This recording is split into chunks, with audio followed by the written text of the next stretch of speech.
So what's up mga brad, panibagong vlog na naman tayo.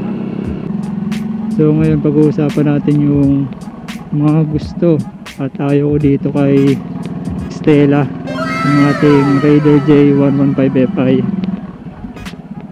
So syempre wala namang perfectong motor, kahit gaano natin kagusto yung isang motor, meron at meron pa rin tayong magiging ayaw sa kanya.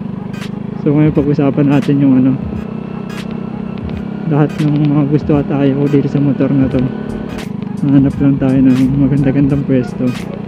So ayan mga brad, dito na lang tayo pumwesto para medyo malilim pa. Ay, init.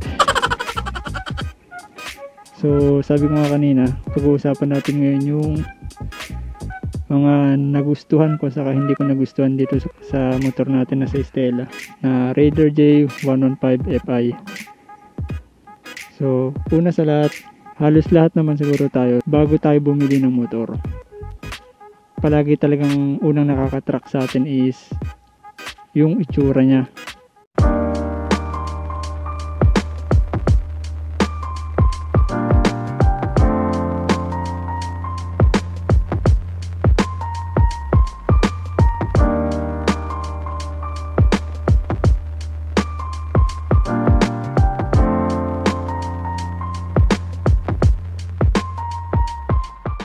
So kung mapapansin nyo itong Raider J115Fi, sobrang sporty ng datingan niya, lalong lalo na itong gawing taillight.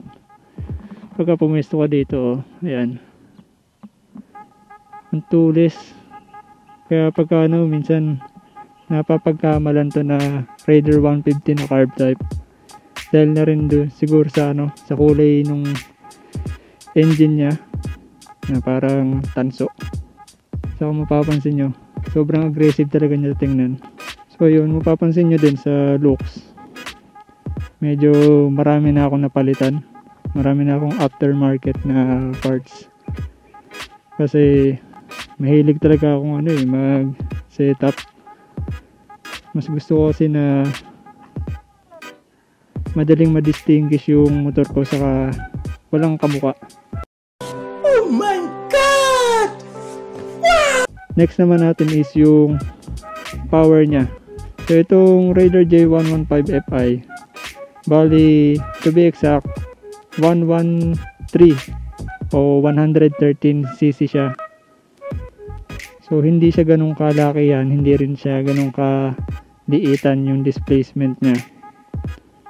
Ngayon sa ganitong laki ng makina na 113cc, para sa akin yung power nito okay na, kasi mga ganitong kalaki makina madalas talaga pag nag-average lang yan ng 100.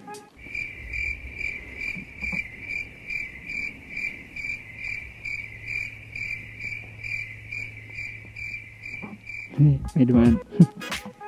Commercial. So ayun, itong Raider J115Fi natin, ang naging top speed ko dito is 105, pero may aangat pa siya. Hindi ko na lang talaga naisagad pa kasi nagwiwigil na yung yung puwitan niya sa lakas ng hangin. Pero siguro papalo siya kahit mga 110 sa stock na stock na setup, pati yung mga sprocket.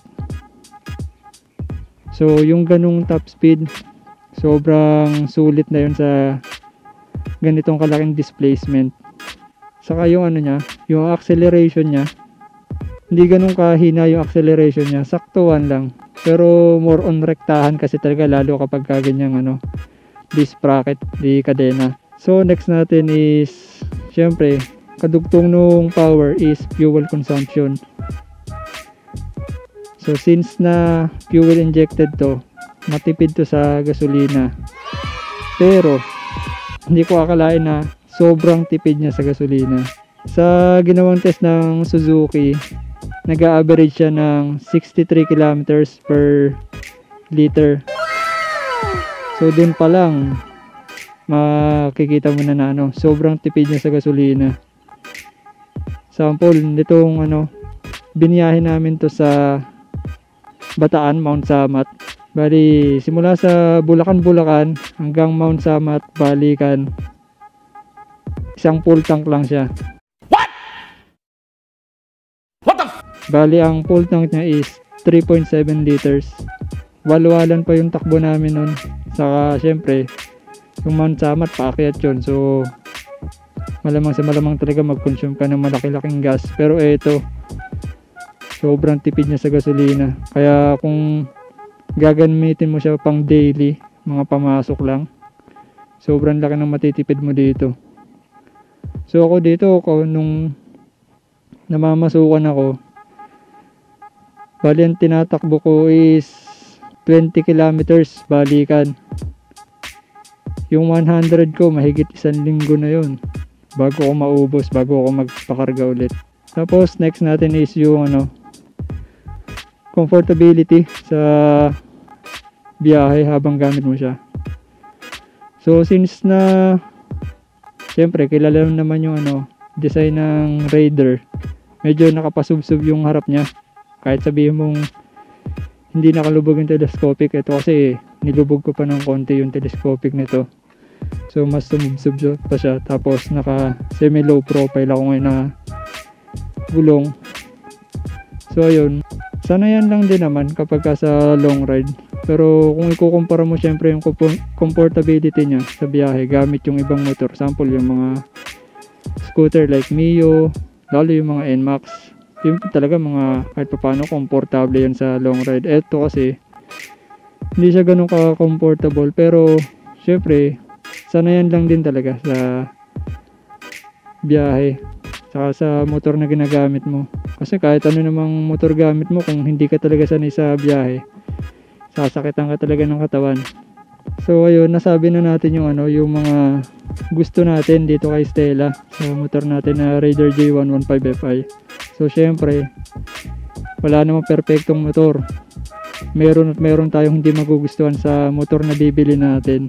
So ang hindi ko lang naman nagustuhan dito is yung availability ng mga pyesa niya or yung mga aftermarket parts.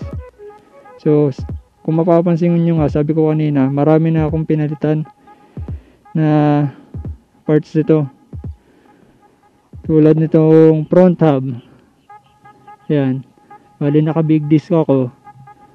Sa rim, rim set. Itong dahito na swing arm, MTR. Hindi talaga yan pang Raider J115Fi. Pang XRM yan, pati yung hub ko, harap at likod. Pati yung big disc. Tapos sa tambucho ko, naka-stock canister ako ngayon ng ano, Raider 150 na carb type, silver. Tapos naka big elbow ako na stage 2. Tapos itong bolts ko, center nut saka telescopic, hindi rin din siya, wala talaga siyang nabibili na para sa kanya.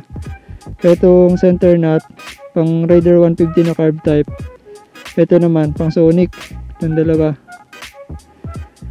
So para sa akin na mahilig talaga mag setup ng motor o magpalit ng mga stock parts, pinapalitan ng kumbaga sa ano mas may forma, medyo hassle yun kasi mahirap talagang humanap ng pyesa. Kahit naman yung ano siguro sa mga oil seal nito, hindi ako basta-basta makakahanap na sukat, hahanapan siya ng kasukat na ibang motor. Kaya para sa akin hassle yun kasi siyempre imbis na pagka bibili ka, isang sabi mo lang, alam na nila agad.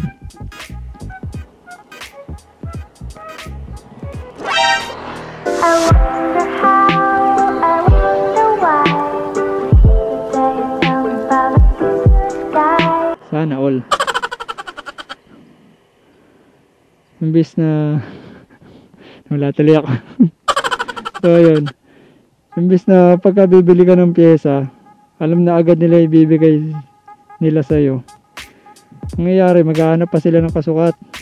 Sobrang hassle nun kasi madalas talaga pagka nung nagtanong ako ng mga hub, Wala talagang wala ding yung iba hindi rin alam kung ano yung kasukat niyan. Kasi syempre, sa totoo lang, itong Raider J115 Fi, hindi siya ganun ka popular na na unit ng motor.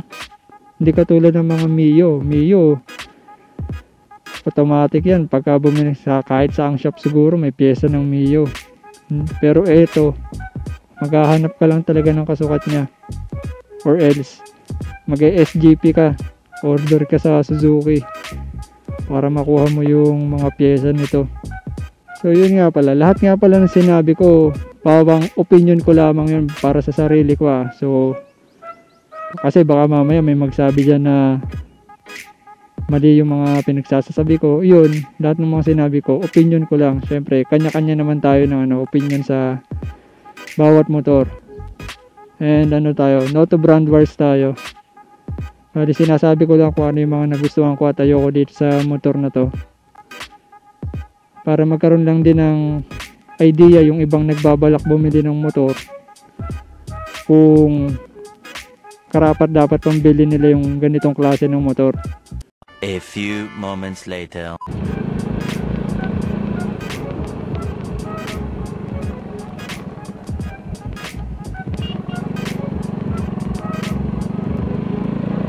Shoutout nga pala kay Neil Marvin Libanan at kay Junaboy Motovlog na mga solid subscribers natin at kapwa natin aspiring motovloggers.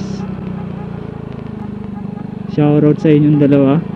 Shoutout nga pala sa mga bago nating subscribers at followers natin sa Facebook page natin. Meron na tayo ngayong mahigit 100 subscribers at halos 300 na followers sa Facebook page natin. Shoutout sa inyong lahat. 5 minutes later. So dito ko natatapusin tong vlog na to mga brad. Kung nagustuhan nyo tong video na to, huwag nyo kalimutan na mag-like, mag-comment at mag-share at mag-subscribe na rin. At click nyo na rin yung notification bell para maging updated kayo sa mga susunod pa nating vlog. Maraming salamat ulit. Ride safe. God bless. Peace out.